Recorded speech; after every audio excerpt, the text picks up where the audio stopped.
So what is your name, your background, sort of, your story? How did you get into the food business kind of thing? So my name is Ian Costello, and my background is mainly, I would say, in a field called consumer tech, which kind of crosses a line between, building technology and platforms for an end user as opposed to a business like B2B or a government or something like that. But I build for the end consumer, the user who uses whatever website, app, or platform that I'm working on. The examples that I started my career at AOL, so working on AOL, like the AIM platform and the social network that's associated with AOL.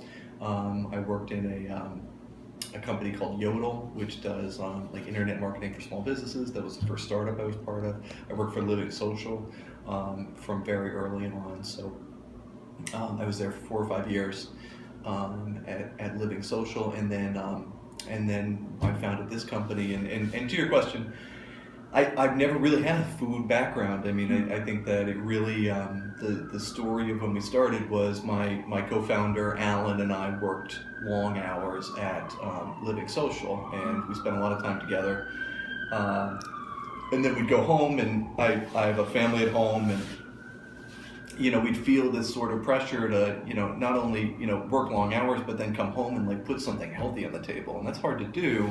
And we sort of talked about like, why is it this hard? And we'd like bump into each other at Whole Foods, like getting their prepared chicken and things like that, which is one way to do it, but it really, there needs to be another level of convenience in this. This is beginning to be a little bit of a rambling answer, but we kind of talked about it, and we were just frustrated that it didn't exist yet. So we thought that, even though we didn't have that deep a background in food, we were very good at, the marketing and the technology part of it, and we thought we could hire really great people to do some of the food part of it. Alan has a catering background, so he's as close to food as we have. But yeah, that's kind of how Galley came to be. And what's a typical customer like, or who normally? It's all sorts, but the customer that we really build for and we talk about in our marketing is like the family, and the family that has young children and two working parents, and that's kind of the sweet spot of Galley, because it's people who are working very, very hard and probably long hours, but also have a family, and they know enough to know that they can't just order pizza every night or do macaroni and cheese every night. Like, they need to do something a little bit more wholesome and responsible for their families, but they don't have time to do it. And that type of family with two working parents, sometimes has the disposable income to do it, to be a good Galley customer as well. So there's a profile that works for us. But that being said, we serve all over the city. We serve over 1,000 meals a night, and we serve students and single professionals, and we have a seniors population that is, they're retirees, they're on fixed income, and they use Galley, and so I would say that there is a sweet spot of like the families with two working parents, but then it does span the gamut to anybody who eats, which is everybody. So, 1 second, I'm just going to answer some question. It's going to take about 10 seconds. No worries.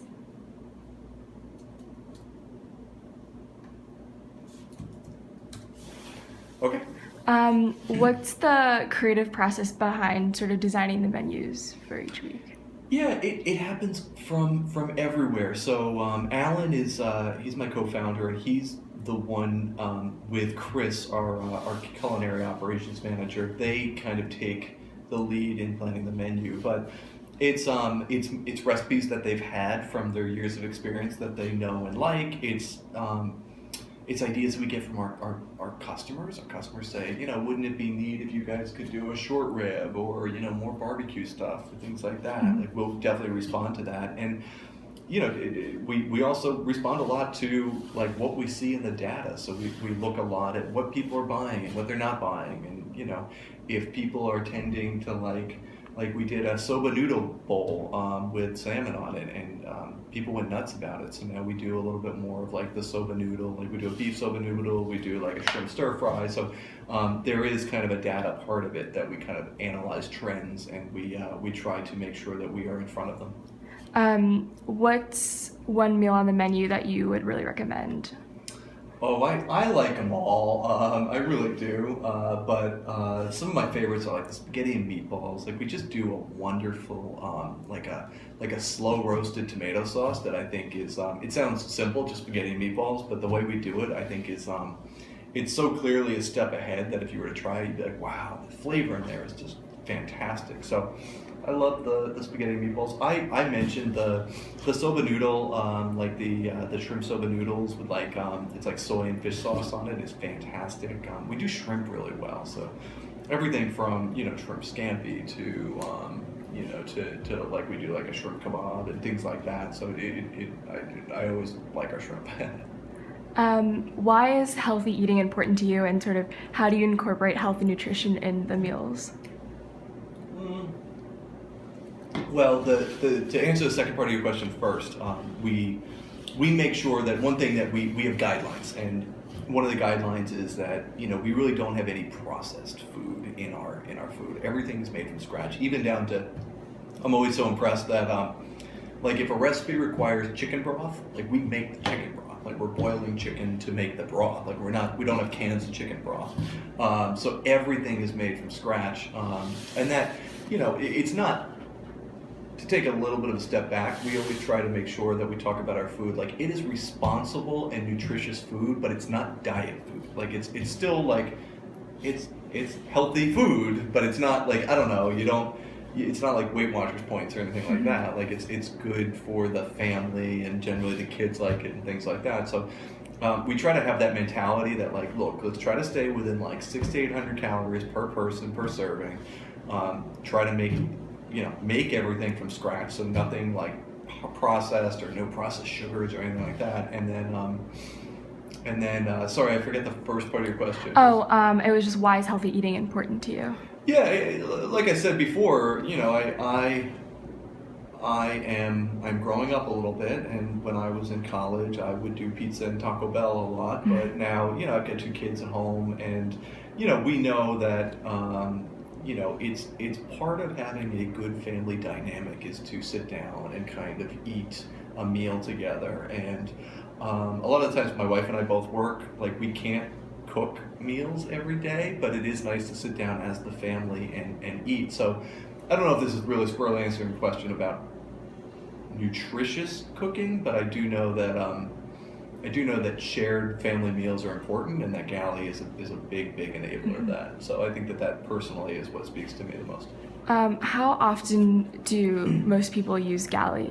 Could they do it like every day? Yeah. There's certainly a subset of our customers that order from us every day. We love them. They call us a lot because they'll kind of say, I need to move my Thursday meal around, and it's fun to talk to them. We know them all kind of by name, and so we have that set. I would say the average, average is 3 or 4 times a month, like once a week, that kind of thing. Like it's a good thing to be like, look, Wednesday, we know we're both going to be working late, and we have like an event after work, and like we're not going to be home until blah blah blah. So let's just order Galley, and like it takes the whole question of dinner off the table. Like it just answers it. So I think that's really kind of the average customer is 3 or 4 times a month, something like that. Mm-hmm. And what's your biggest challenge? The operational part of it is bigger than I think a lot of people think, and to make good tasting and nutritious food every day and then deliver it all on time is a huge logistical challenge. So there's a lot of conversations where we sound more like FedEx than a food company, where we're kind of like, how efficient is this route, and how long does it take a driver to deliver a meal to a house versus an apartment versus an office building and things like that. So there's a lot of logistics present in the making and delivering thousands of meals a day, and that is clearly the biggest challenge. Yeah, especially the 30-minute window. How do you? 30-minute window, yeah. Yeah. So we have some of it's software that we have some intelligent software that guesses at the most efficient route for all of our drivers every day. Mm-hmm. So part of it is that, but a lot of it is just kind of, diligence, and we have good operations people. We hire good drivers. Like, we really do hire and pay a little bit more than the average for our drivers. We're expecting one of our operational guys, so I keep looking over my shoulder because he'll be here relatively soon. But I guess what I'm saying is it permeates. It's not one thing. It's doing a number of things right, from tech to marketing to hiring to just everyday like customer service and attention to it. How do you think technology is sort of changing or shaping the food industry? I think companies like us are thinking of more ways to connect the tech to the food industry and doing it kind of in all sorts of different ways. So, like I said, when Alan and I were talking about Galley, we sort of said, I can't believe this doesn't exist yet. And probably, it's a combination of, the tech and the platforms weren't there, to just the consumer mindset wasn't there. Like I will, there's a lot of opinions about Uber, and that's fine, but they've changed the game that it's a very transactional experience. You bring your phone up, you press a button, and like our car shows up, and like it taught people that, look, apps are a way to, bring a real utility and can solve something that's really painful in your life. And, we sort of are piggybacking with that consumer experience where consumers kind of can bring up an app and order dinner that night, and they know the dinner's going to taste good and be there within 30 minutes, and they love that. So. What do you think about having a subscription model? Were you ever thinking of that, or? It comes up from time to time in our discussion. I think that, I'll never say never, but one of the things that we think is important to Galley is flexibility, and like you need to be able to order Galley when you want, and if you don't want Galley, that's okay too. And like that part of our value is flexibility. So to just apply a blanket subscription to that value kind of runs counter to flexibility, right? It's like, I'm getting my Galley, kit of 3 meals for the week, and I only want it twice this week, or I want it 4 times. So anyway, I think that, like I said, the never say never, and probably some area of meal plan or subscription program will be available at some point, but it won't be required or the only thing you can do. So. And how do you select the chefs?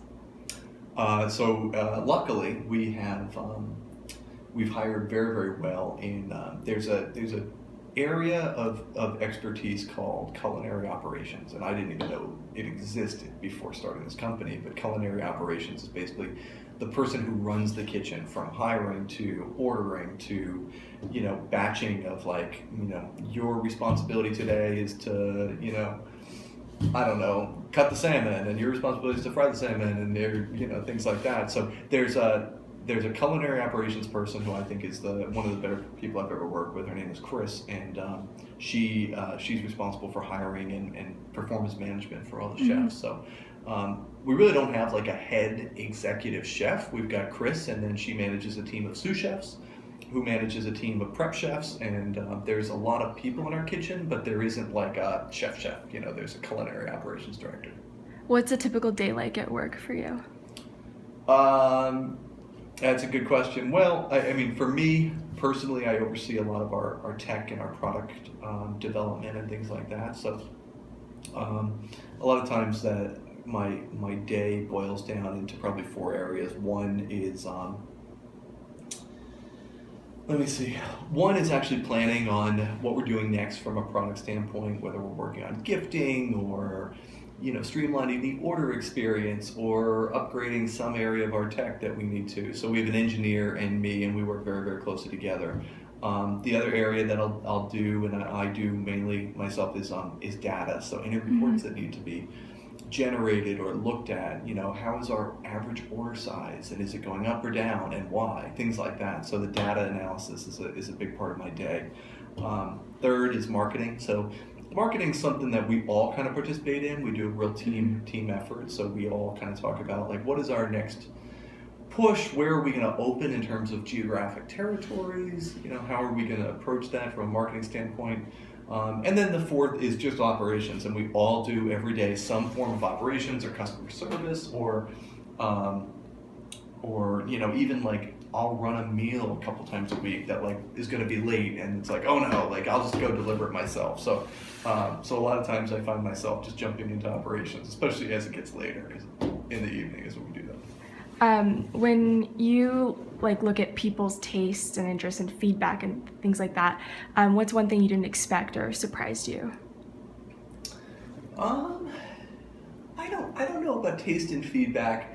I mean, look, it is hard to create good food that everybody likes. So, no matter what food and how delicious it is, like every day we deliver it to somebody who's like, this is not good. And, the customer service aspect has been very, very important for us, that we're extremely helpful. We try to fix problems. Like even if you had a meal that you didn't like, we just call us and we'll try to fix it. So that's been an area that has been sort of unexpected that I think we can win at, is customer service. And then, I didn't expect the frequency. Like the people who order every day, I'm like, God, I'm so glad you're ordering every day. But like, it's like going to the same restaurant every day. Yeah. It's like, okay, that's great for us, but I'm surprised that some people do it. So. How would you say that your progress is since you first opened? How have you kind of evolved over time, kind of thing? Yeah, I think. Look, I'm happy. There's all kinds of statistics on, failure rates of small businesses. So in a way, I'm happy to be here. And like, the fact that we are still here and happily delivering thousands of meals a day is probably a testament to our progress. So I'm very, very happy with that aspect of our progress. What has been sort of a shift is that we opened the company and we're very focused on growth, and we've evolved quickly to being, focused on growth, but not at the expense of unit economics and profitability and things like that. So we've been very, very focused lately on the fundamentals of the business and growing responsibly as opposed to irresponsibly. So that's something that we work on every day. Yeah. What do you hope to change in the future? Look, I think we have a good thing going on. What do I hope to change in the future? I don't know. I'm trying to find some way, especially from a tech standpoint, that it kills me sometimes when people are like, oh yeah, I tried Galley, I liked it, and then I don't order because I keep forgetting about it. And it's like, I would like to solve that. So how do I make sure people don't forget about us without being annoying about it, right? Like I can't call people every day and say, hey, remember here. So personally, I'm working on that. And then, I think that we're still in a limited geographic area. So I think if we can find a responsible economic way to serve more people in the metro area, like that, that will be a big thing going forward. What do you like best about working with or serving the DC community? Hey, look, I'm a big fan of DC. I'm from New Jersey originally, and it sort of just became home over time. So I've been here for 6 or 7 years now, and I don't know. Look, it's a good city for it because it's a city of hard workers. There's a lot of the type of family that I mentioned before. That's the dual income, hardworking, 2 parents, and just a little bit more. I like the sophistication. People have sophisticated taste. The feedback we get on the meals is great, and the ideas that people have is kind of testament to the sophistication of the metro area. So I think it's a really, really good place for a company like Galley.